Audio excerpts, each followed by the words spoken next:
In today's video, I'm going to teach you how to add custom colors in Notion. By the end, you'll know a few simple ways to add color quickly, cleanly, and consistently, so your pages and databases are easier to scan and more enjoyable to use. Let's start with the fastest method. The / command. Click into the block you want to change this, could be a paragraph, a heading, a to, or any block. Type a /. Then the color name. For example, type /thread to switch that block's text to red, or type /blue background to give the whole block a blue highlight.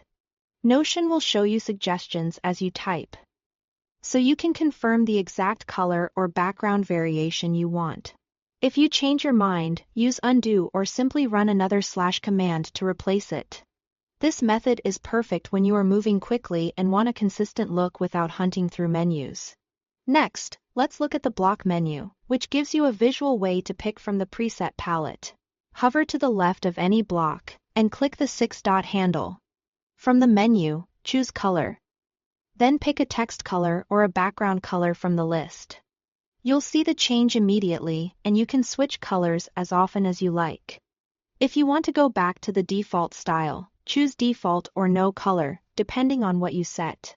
This approach is great when you are not sure which shade you want and prefer to see the options. Finally, for databases, you can use conditional formatting so colors change automatically based on your data. Open your database view. Go to View Settings and choose Conditional Color. Add a rule, pick the property to check like status, priority, or any select or text field, then define the condition and choose the color result.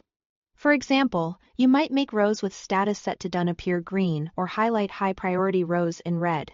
These rules help you spot patterns at a glance without manually styling each row. You can add multiple rules for different conditions and reorder them if one should take precedence. If a rule no longer fits your workflow, you can edit or remove it anytime.